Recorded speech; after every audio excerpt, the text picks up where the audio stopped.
Bhagavate Vasudevaya. Om Namo Bhagavate Vasudevaya. Om Namo Bhagavate Vasudevaya. Om Namo Bhagavate Vasudevaya. Om Namo Bhagavate Vasudevaya. Om Namo Bhagavate Vasudevaya. Narayana Namaskritya. Naram Chaiva Narottamam.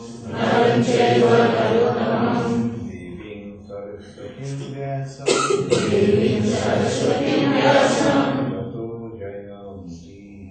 Tato Jayamudiraye. Nashtaprayeshu abhadreshu. Tam Bhagavata Sevaya. Bhagavati Uttama Shloke. Bhakti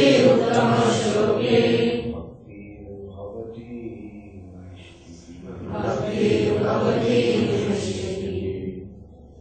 Srimad Bhagavatam, second canto, chapter 9, answers by citing the Lord's version. Takes in Pravartate Yatra Rajas Tamas Tayo Sattvam Cha Mishram Na Cha Kala Vikramaha Na Yatra Maya Kimuta Pare Kim Uta Pare Hare Anugrata Yatra Sura Asura Arjita.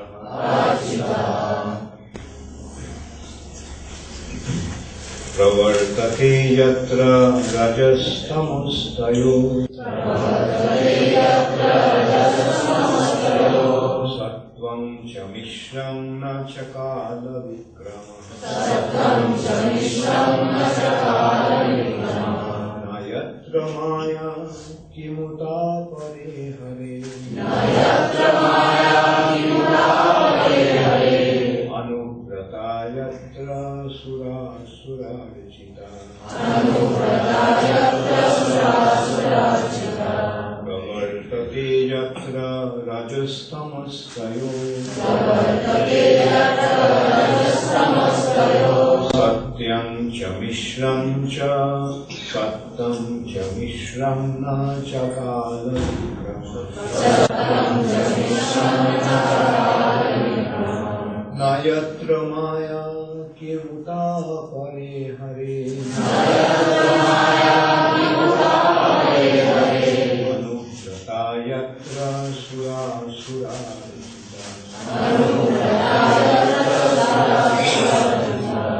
pravartate yatra rajastamastayo. Svatvam cha mishram na cha kala vikrama. Na yatra maya kimuta pare hare. Anugrata yatra sura rachita.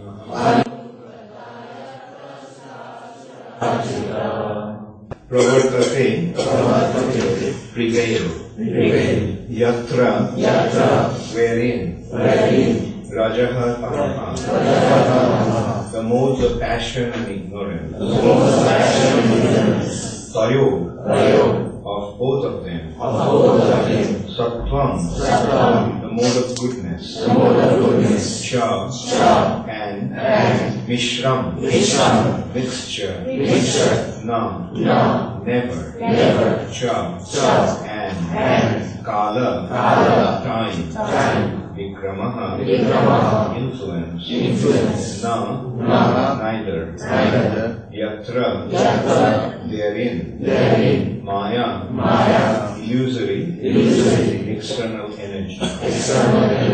Kim, what? Uta, there is, opere, others, Hare, of the personality of Godhead, Anugrataha, devotees, Jatra, wherein, Sura, by the demigods, Asura, and the demons, Architaha, worship.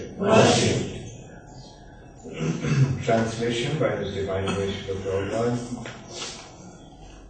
In that personal abode of the Lord, the material modes of ignorance and passion do not prevail, nor is there any of their influence and goodness. There is no predominance of the influence of time, so what to speak of the illusory external energy? It cannot enter that region.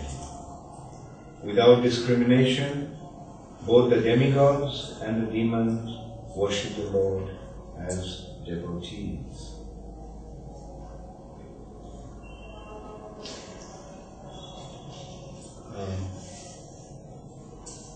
Does it keep them?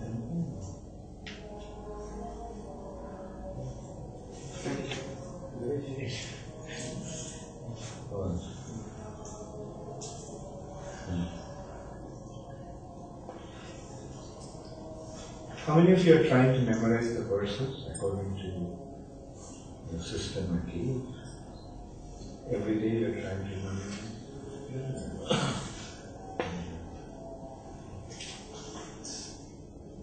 It works? Does it work? You are trying? You memorize yesterday's words?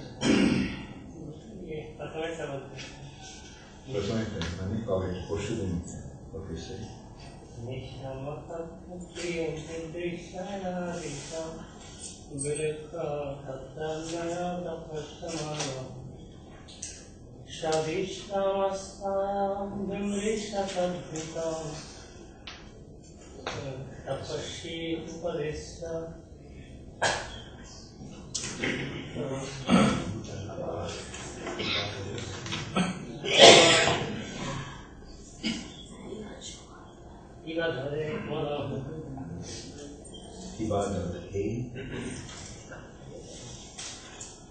Why did you just memorize day before yesterday? Yesterday you didn't memorize? Why?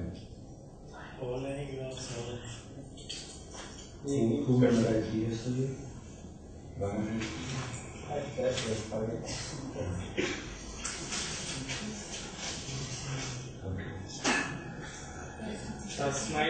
Tasmai Swalokam Bhagavan Samahitaha Tasmai Swalokam Bhagavan Sabhajitaha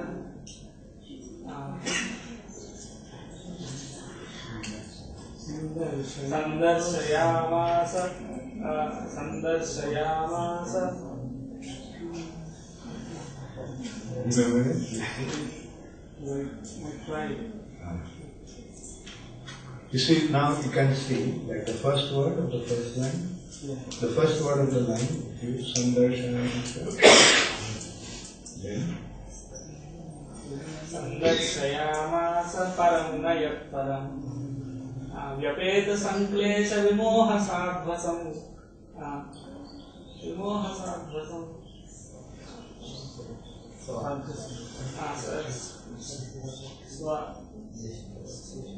Swadhishtavadhir purushair avishtutam. good. Is it worth giving a try? Okay, let's try this one. What is the first word of the first line?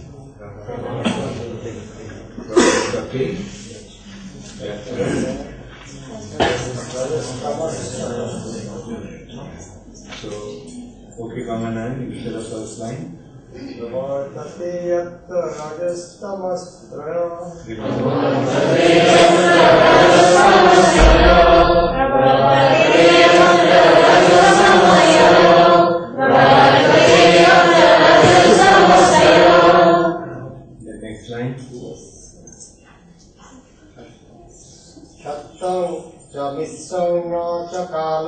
सत्यं च विश्वं सारविक्रमः सत्यं च विश्वं सारविक्रमः सत्यं च विश्वं सारविक्रमः. Then the third line.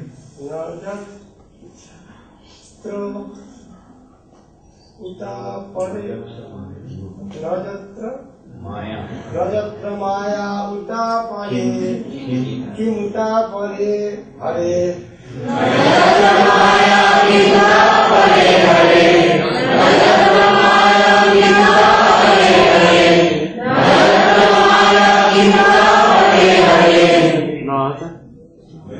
अनुव्रता जत्र सुरासुरार्चितः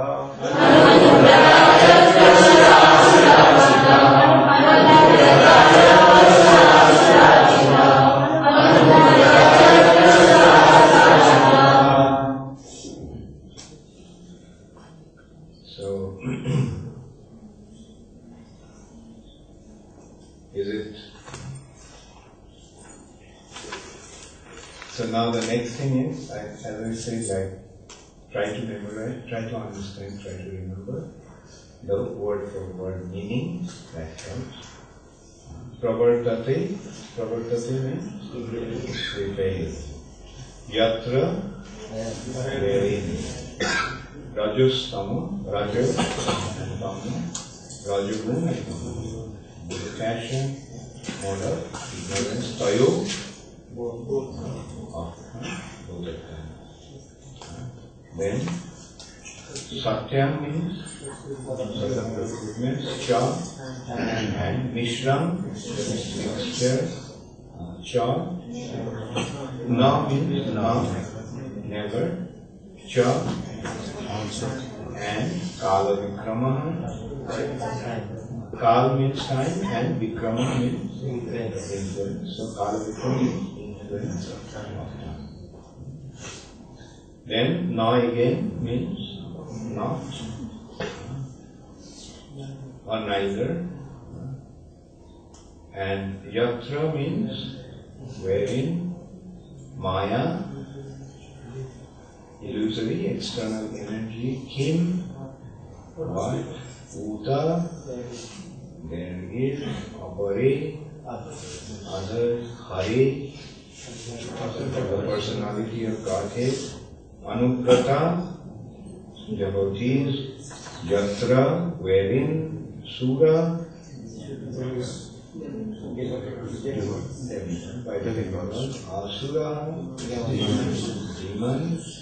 And Sura, Archita means worship.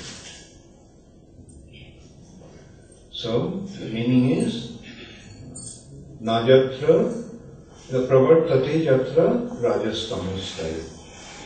Sattam cha mishram na chakala vikrama najatra maya kimuta pare hare anuprata jatra sudasudachita.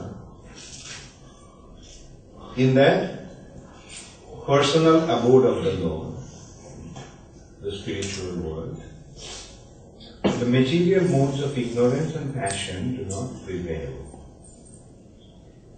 nor is there any of their influence in goodness. There is no predominance of the influence of time, so what to speak of the illusory external energy? It cannot enter that region. Without discrimination, both the demigods and the demons worship the Lord as devotees. So, first word of the first line, how many of you? And without looking at the board, how many of you can remember?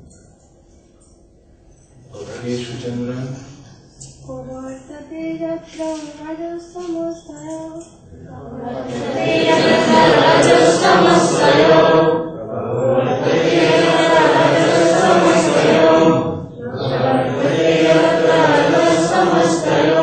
Second word, and the first word of the second line. Okay, Mr. Satyam cha समिश्रं न च कालविक्रमः सत्यं समिश्रं न च कालविक्रमः सत्यं समिश्रं न च कालविक्रमः सत्यं समिश्रं न च कालविक्रमः. First word of the third line, Krishna. न यत्र माया किमुता परे हरे न यत्र माया किमुता परे हरे न यत्र माया किमुता परे हरे न यत्र माया किमुता परे हरे. The first word of the fourth line. Okay, अनुव्रता यत्र सुरसुरर्चिता अनुव्रता यत्र सुरासुरार्चिता अनुव्रता यत्र सुरासुरार्चिता अनुव्रता यत्र सुरासुरार्चिता. Very good. Does it make it easy? Makes it easy.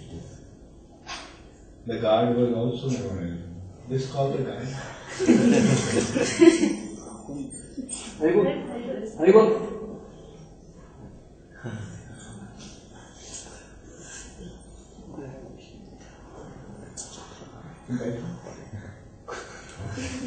ये तो बैठो क्लास सुनना है हाँ बैठ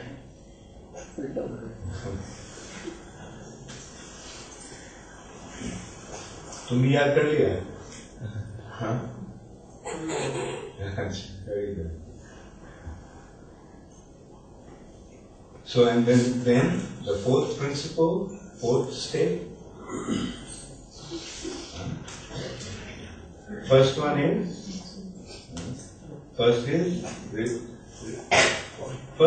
actually understand the verse. Then second is repetition. Third is remembering the first word of the first line, first word of each line.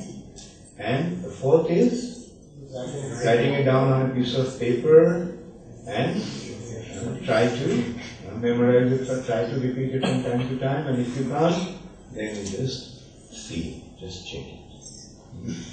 That way, if you keep trying, then you will see that how easily you can memorize it. And also you see that it will help you to meditate on the verse. And meditating on this verse means meditating on the spiritual world. Meditating on the pastimes of the Lord. And then the fifth stage is give your own tune, become a music director, give a tune and sing it. Now, did you try to give your tune, the verse?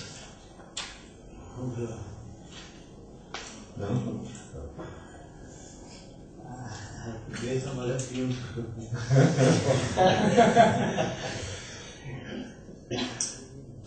I can see, everybody can see that Navadip is so busy now.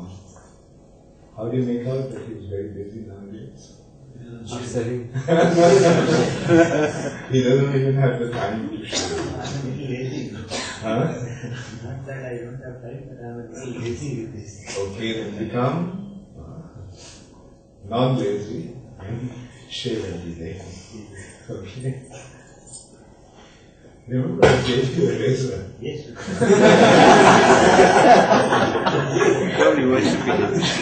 Don't say that you ran out of blades. Actually, my suitcase was stolen in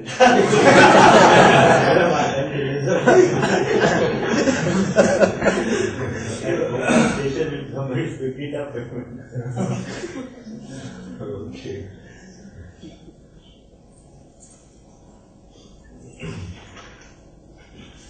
So, in that personal abode of the Lord, the material modes of ignorance and passion do not prevail, nor is there any of their influence in goodness.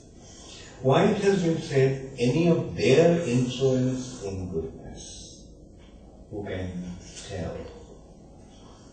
Any of their influence, their means? Okay, Krishna Chan? Because in the spiritual world, there is pure goodness that is prevailing, unlike material world, which is changed. Here, Sattva will stay at the same time. Yeah. So their influence, nor is there any of their influence in goodness. That means in the goodness there is no influence of passion and ignorance. Material goodness is influenced by the passion and ignorance of the material nature. So then you can see what are the three modes of material nature like? The three modes of material nature are ignorance, passion, and goodness that is influenced by passion.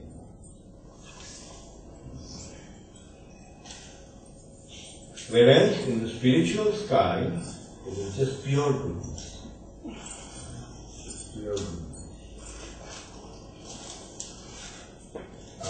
तुम अंग्रेजी समझते हो?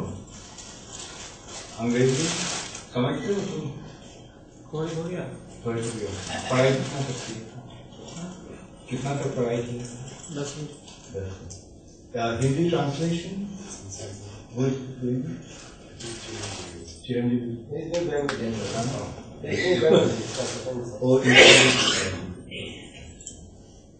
Okay ठीक है अंग्रेजी में सुनो। 10 class तक पढ़ाई किया तो समझ आता है। Very good.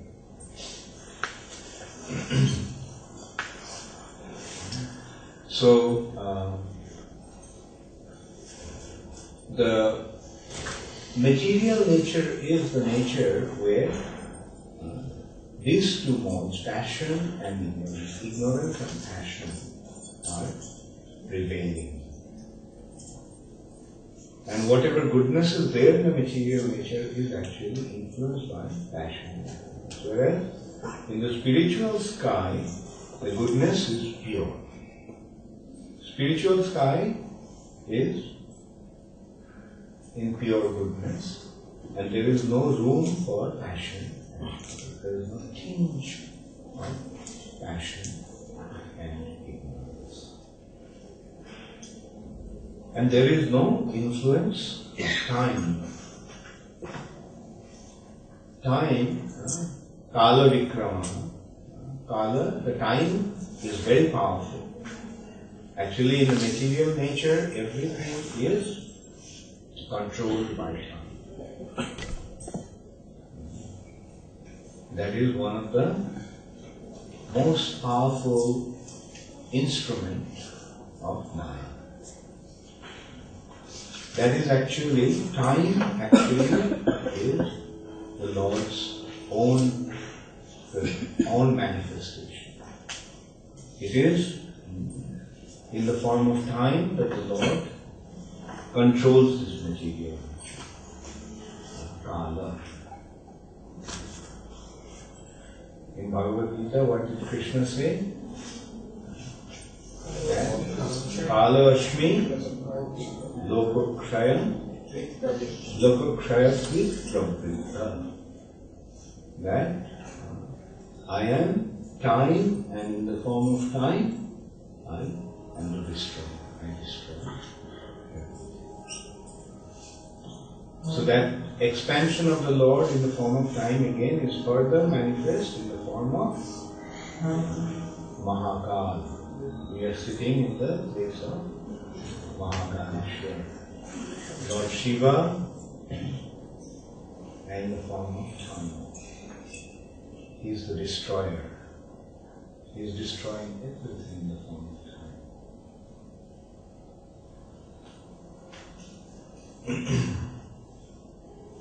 So, but in the spiritual sky, time cannot end.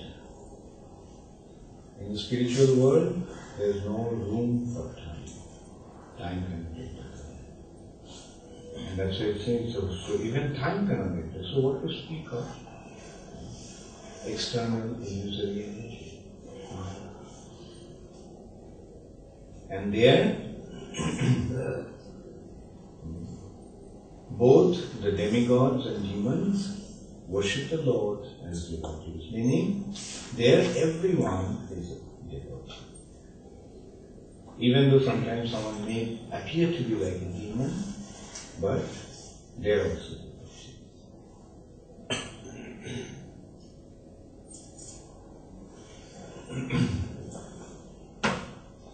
Purport by Srila Prabhupada. This verse has a very long purport. Let's see.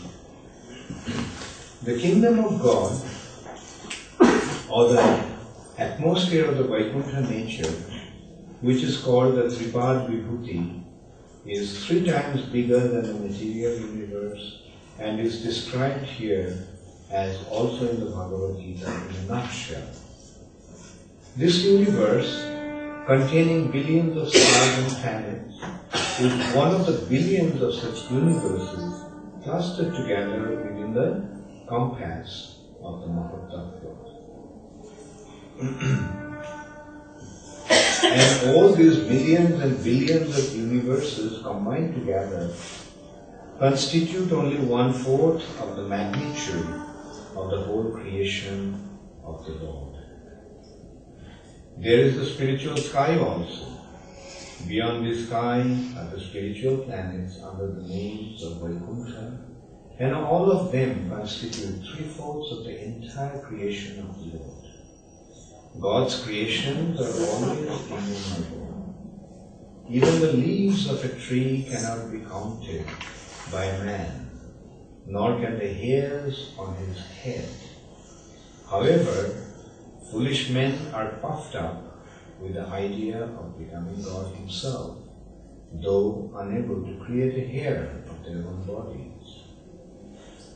Man may discover so many wonderful vehicles of journey, but even if he reaches the moon by his much advertised spacecraft, he cannot remain there. The same man, therefore, without being puffed up, as if he were the God of the universe, abides by the instructions of the Vedic literature, the easiest way to acquire knowledge in transcendence. So let us know, through the authority of Srimad Bhagavatam, of the nature and constitution of the transcendental world beyond the material sky. In that sky, the material qualities, especially the modes of ignorance and passion, are completely absent. The mode of ignorance influences a living entity to the habit of lust and hankering.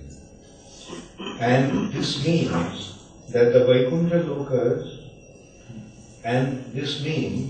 in the Vaikuntha lokas, the living entities are free from these 2 things. As confirmed in the Bhagavad Gita, in the Brahma-bhuta stage of life, one becomes free from hankering and lamentation. Therefore, the conclusion is that the inhabitants of the Vaikuntha planets are all Brahma-bhuta living entities, as distinguished from the mundane creatures who are all compact in hankering and lamentation. When one is not in the modes of ignorance and passion, one is supposed to be situated in the mode of goodness in the material world. Goodness in the material world also at times becomes contaminated by touches of the modes of passion and ignorance. In the Vaikuntha Loka, it is unalloyed goodness only. The whole situation there is one of freedom from the illusory manifestation of the external energy. Although illusory energy is also part and parcel of the Supreme Lord, illusory energy is differentiated from the Lord. The illusory energy is not, however, false, as claimed by the monist philosophers. The rope accepted as a snake may be an illusion to a particular person, but the rope is a fact, and the snake is also a fact. The illusion of water on the hot desert may be illusion for the ignorant animal searching for water in the desert, but the desert and water are actually facts. Therefore, the material creation of the Lord may be an illusion to the non-devotee, but to a devotee, even the material creation of the Lord is a fact, as the manifestation of His external energy. But this energy of the Lord is not at all. But this energy of the Lord is not all. The Lord has His internal energy also, which is another creation known to be the Vaikuntha Lokas, where there is no ignorance, no passion, no illusion, and no past and present. With a poor fund of knowledge, one may be unable to understand the existence of such things as the Vaikuntha atmosphere, but that does not nullify its existence.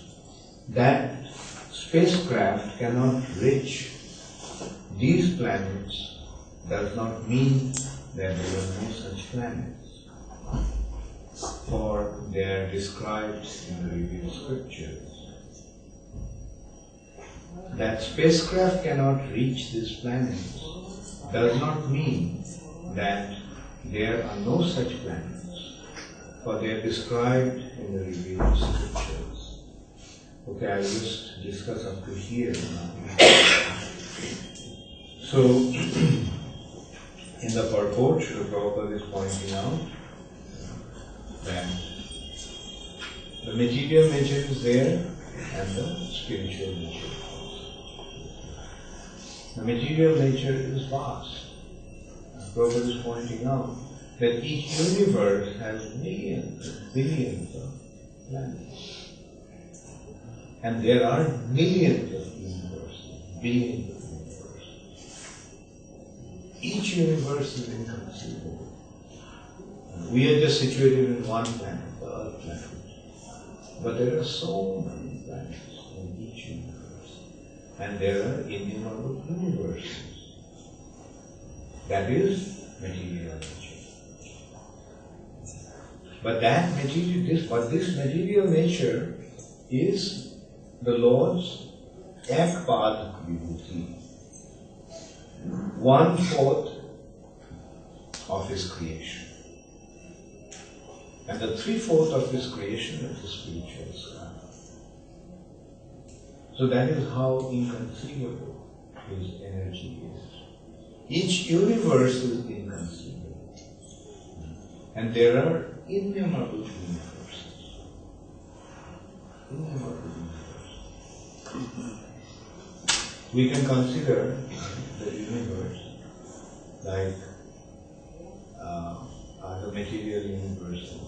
What is an universe actually? What is the material universe? How it came about? Bubble. Who knows? Yes, Madhu? From Mahavishnu, when Mahavishnu lies on Karanadakshayi ocean, then lots of bubbles from his whole body comes out. When he breathes, and each bubble is a universe. As Mahavishnu breathes, lying in causal motion, his breathing causes bubbles. And he is breathing not only from his mouth, but he is also breathing from every pore of his body. And each of those bubbles also are, each of the bubbles is an universe. One universe is one bubble from Mahavishnu's, created by Mahavishnu's breathing. Now Mahavishnu is breathing from every pore of his body. Now is Mahavishnu's body limited? So is the pores in Mahavishnu's body limited? So from every pore he is breathing. The universes created by Mahavishnu's breathing, are they limited? So in this way you can see even the material nature is not limited.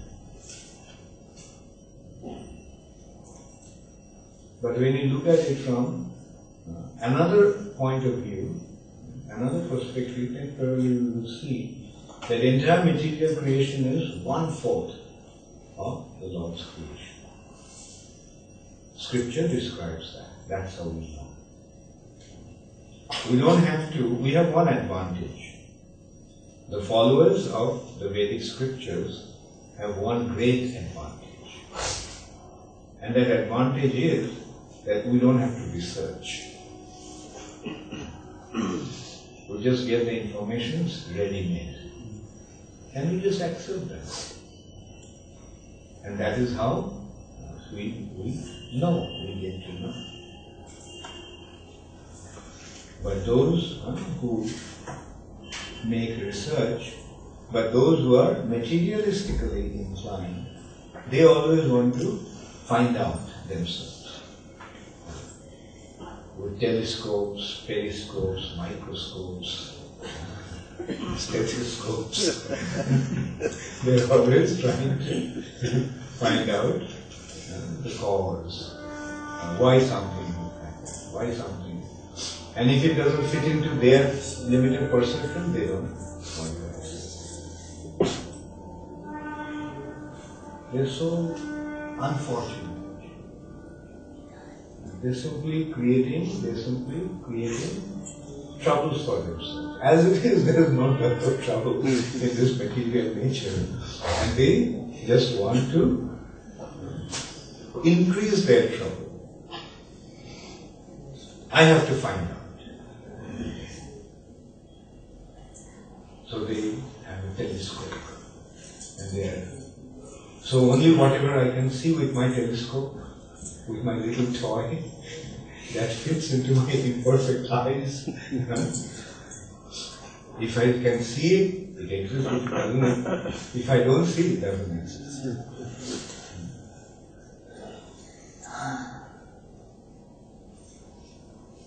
Is it intelligent to accept something in an easy way, or is it intelligent to accept something in a difficult way? What will an intelligent man do? Will an intelligent man try to hold his ear in this way or this way? What will an intelligent man do? If you know that someone is trying to hold his ear in this way, going around his head, will anybody think that he's intelligent? No. So the so-called scientists of today's world, what are they? Not really intelligent. Jagannath Panditji put it very mildly. Not very intelligent. And what would be a straightforward and simple way of saying it? They're stupid.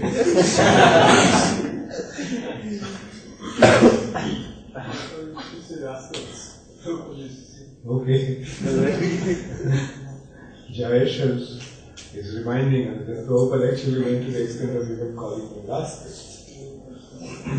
They're not only stupid, they're rascals. They're cheaters.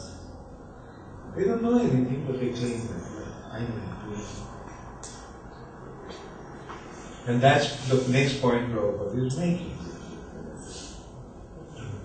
That they don't know anything, but they claim. Like Prabhupada is pointing out that they can't even count the number of leaves in a tree.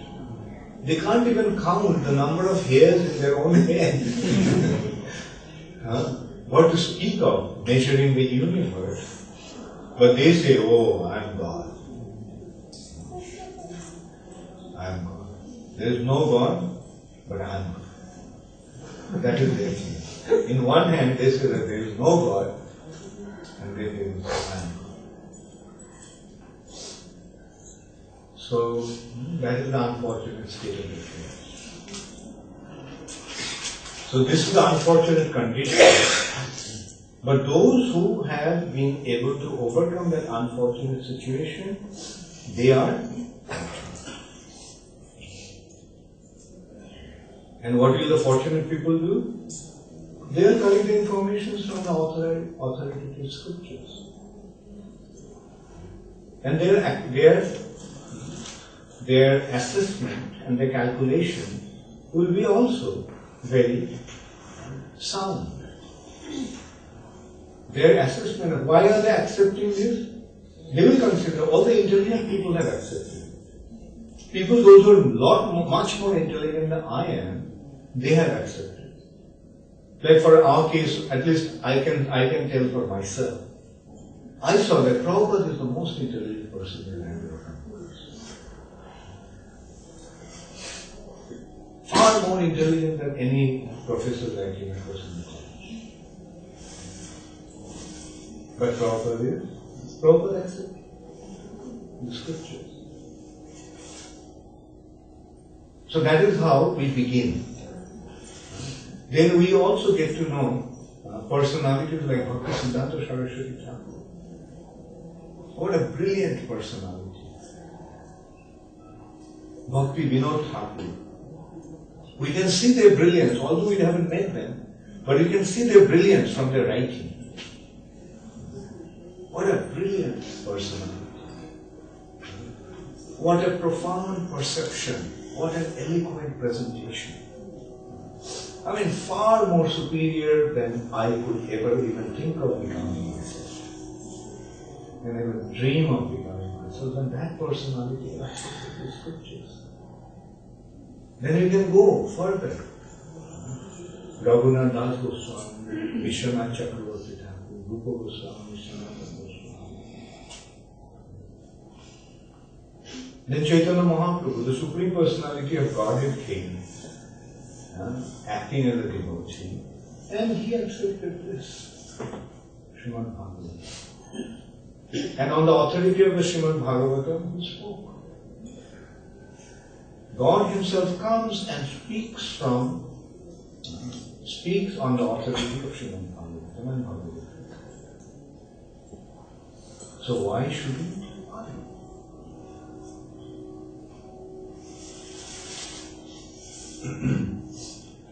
So that is the intelligence thing.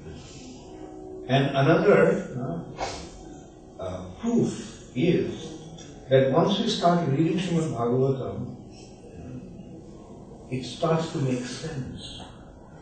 It starts to make sense. We can see, yes, what the Bhagavatam is saying is true. The body is matter.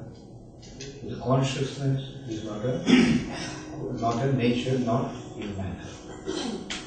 So where did my consciousness come from? I am conscious.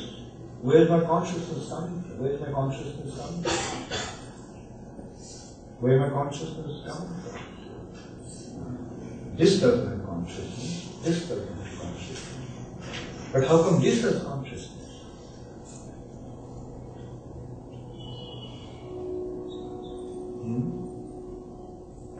So we begin to think. Here in Bhagavatam says, yes, there is a soul. Bhagavad Gita is saying there is a soul. And Bhagavad Gita is elaborately describing the nature of the soul. And yes, we see, it makes sense. Dehi nashmin yatha dehi komaram yogaram. This body changed from childhood to boyhood, to youth, to old age. The body is changing. But did I change since my childhood, since my consciousness dawned? Did I change? Am I not the same person? My body changed, but I am the same person. So who I am? Am I this body or am I something else? So if I am something else, let me try to find out who that person is, who that is. Where did I come from? Where did I come from? What is the cause of it? What is the source of this consciousness? And what should I do with my consciousness? What should I do to make my existence meaningful, successful? So this is how we get the proof. And the proof reconfirms our faith.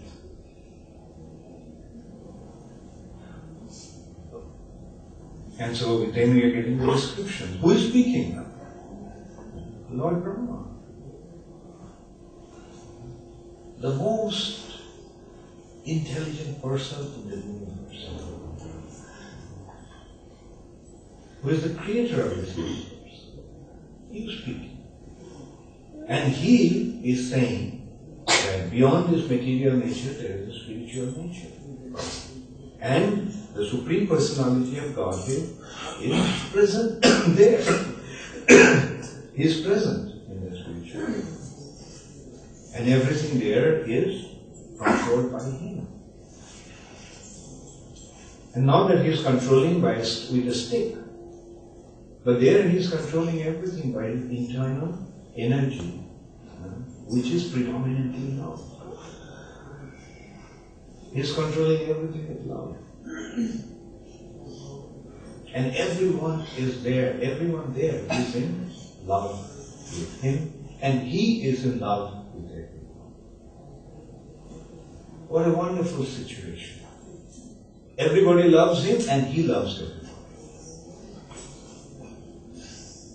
And then you begin to wonder, he loves me also. If he loves everybody, and since I am somebody, he must be loving me also.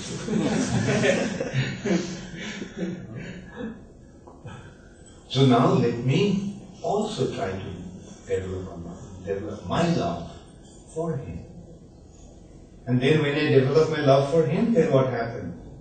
I find myself also in the spiritual state. Material world is the place where living entities don't want to love him. And spiritual sky is the place where everybody loves him. So if I want to go to spiritual world, then what I should do? Just love him. As simple as that. And we know by nature everybody wants to love somebody. There are so many songs with that word. I want to love somebody. So who is that somebody? Who should we love? Krishna.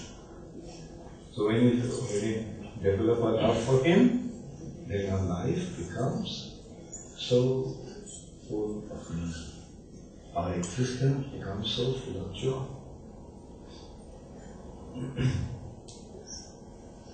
Okay, then I'll go to the last part of the last two stanzas of the two paragraphs of the purport. As quoted by Srila Jiva Goswami, we can know from the Narada Pancharaksha that the transcendental world or Vaikuntha atmosphere is enriched with transcendental qualities. These transcendental qualities, as revealed through the devotional service of the Lord, are distinct from the mundane qualities of ignorance, passion, and goodness. Such qualities are not attained by the non-devotee class of men. In the Padma Puran, Uttarakhanda, it is stated that beyond the 1/4 part of God's creation is the 3/4 manifestation.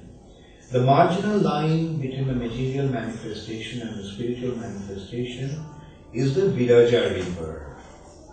The material nature and spiritual nature, spiritual sky, are separated by one river.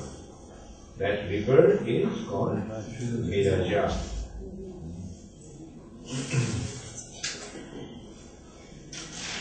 And beyond the Viraja, which is a transcendental current flowing from the perspiration of the body of the Lord, there is a 3/4 manifestation of God's creation. This part is eternal, everlasting, without deterioration and unlimited, and it contains the highest perfectional stage of living condition. In the Shankha Kaumadi, it is stated that unalloyed goodness of transcendence is just opposite to the material modes. All living entities there are eternally associated without any break, and the Lord is the chief and prime entity. In the Agama Purans also, the transcendental abode is described as follows. The associated members there are free to go everywhere within the creation of the Lord. And there is no limit to such creation, particularly in the region of the three-fourths magnitude. Since the nature of that region is unlimited, there is no history of such association, nor is there end of it. The conclusion may be drawn that because of the complete absence of the mundane qualities of ignorance and passion, there is no question of creation nor annihilation. In the material world, everything is created and everything is annihilated. And the duration of life between the creation and annihilation is temporary.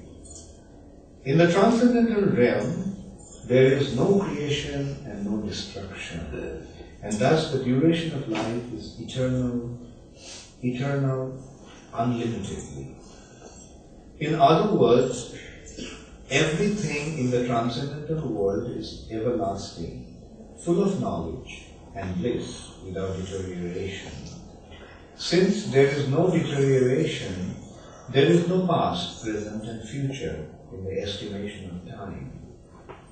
It is clearly stated in this verse that the influence of time is conspicuous by its absence.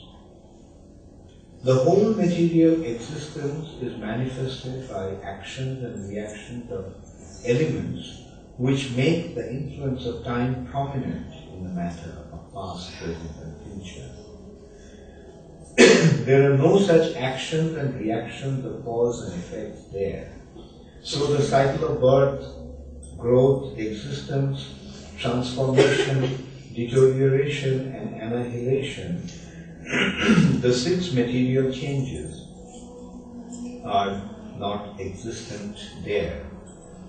It is the unalloyed manifestation of the energy of the Lord, without illusion as experienced here in the material world.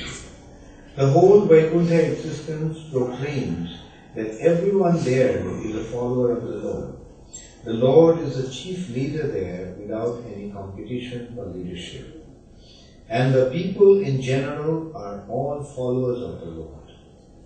It is confirmed in the Vedas, therefore, that the Lord is the chief leader and all other living entities are subordinate to Him. For only the Lord satisfies all the needs of all other living entities. So, that is the most wonderful description of the spiritual style. Beyond this material nature, there is a Viraja river. Viraja river is separating the material nature from the spiritual style. Viraja, it has been described in Chaitanya Charitamrita. Viraja, Brahmalok, Bhedi, penetrating through Viraja, and beyond Viraja is Brahmalok, Brahmajit. There is the spiritual sky, the Vaikuntha planets. And Vaikuntha planets, the Lord is the only leader, and everyone else is his subordinate. Akole Ishwar Krishna Arushar. But in the material nature, everyone is Ishvara and everyone is trying to make everybody else his servant. That is the nature of the material.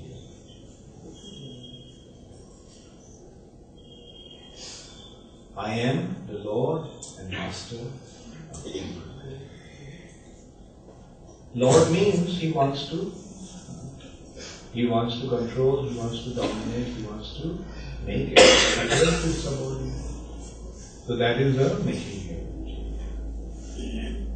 In the material nature, there are so many Ishvara. Everyone is an Ishvara. Whereas in the spiritual world, there is only one Ishvara. When there are many Ishvaras, that is material. When there is one Ishvara, that is spiritual.